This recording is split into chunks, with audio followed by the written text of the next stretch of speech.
Hey everybody, welcome back to the channel. We have a huge bombshell update today about Bondi.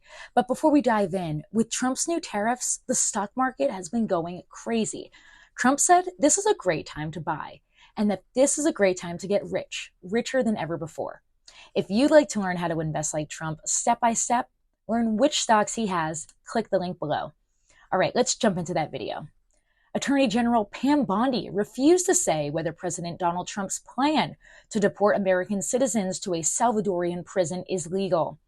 During an interview with Fox News host Jesse Watters, asked if Trump's musings about sending Americans to CCOT, the notorious prison complex where inmates sleep on bare metal racks and are kept in their cells 23 and a half hours per day, is legal, Bondi refused to answer. Jesse, these are Americans, he is saying, who have committed the most heinous crimes in our country, she said. Crime is going to decrease dramatically because he has given us a directive to make America safe again. Legal experts say the idea was obviously illegal. Trump and his administration officials have nevertheless floated the plan several times over the past week. The U.S. is paying El Salvador about $6 million per year to jail about 240 Venezuelans and a handful of Salvadorians. And Trump met with Salvadorian President Nayib Bukele. Homegrown criminals next, Trump whispered to Bukele as they entered the Oval Office. I said homegrowns the next, he added, raising his voice. The homegrowns. You got to build about 5 more places. Later during their meeting, Trump told reporters that Bondi was studying the law to figure out how to deport Americans accused of crimes. We always have to obey the laws, but we also have homegrown criminals that push people into subways, that hit elderly ladies on the back of the head with a baseball bat when they're not looking. That are absolute monsters, Trump told reporters. I'd like to include them. Deporting Americans violates the fundamental right as U.S. citizens, according to some legal experts.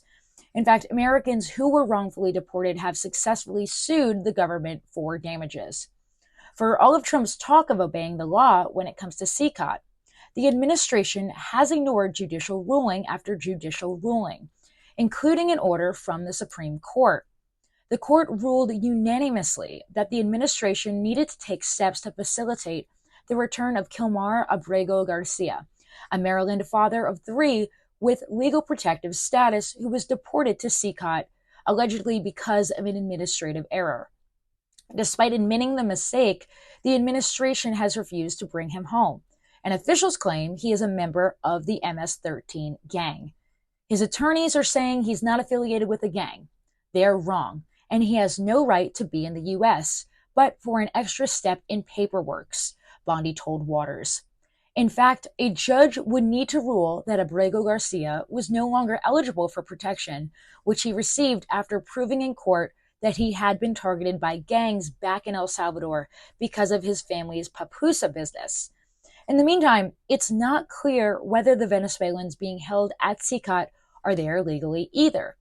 Trump had invoked the Alien Enemies Act, which applies only when the U.S. is officially at war with a foreign government, to justify deporting alleged members of the Venezuelan Tren de Aragua gang. But last month, a federal judge actually temporarily blocked the deportations based on the fact that the U.S. wasn't actually at war. An investigation from 60 Minutes showed that 12 of the men sent to CCOT had been accused of violent crimes such as rape, murder, or trafficking. About 75% of the deportees had no criminal record on paper, while others were accused of nonviolent offenses like shoplifting and trespassing. Thanks so much for watching today's video. Again, President Trump said this is a great time to get rich, richer than ever before. So reminder that if you'd like to learn how to invest like Trump step-by-step easy and learn which stocks he has, and click the link below. Leave a comment below and let us know your thoughts. Thanks so much for watching, and I'll see you in our next video.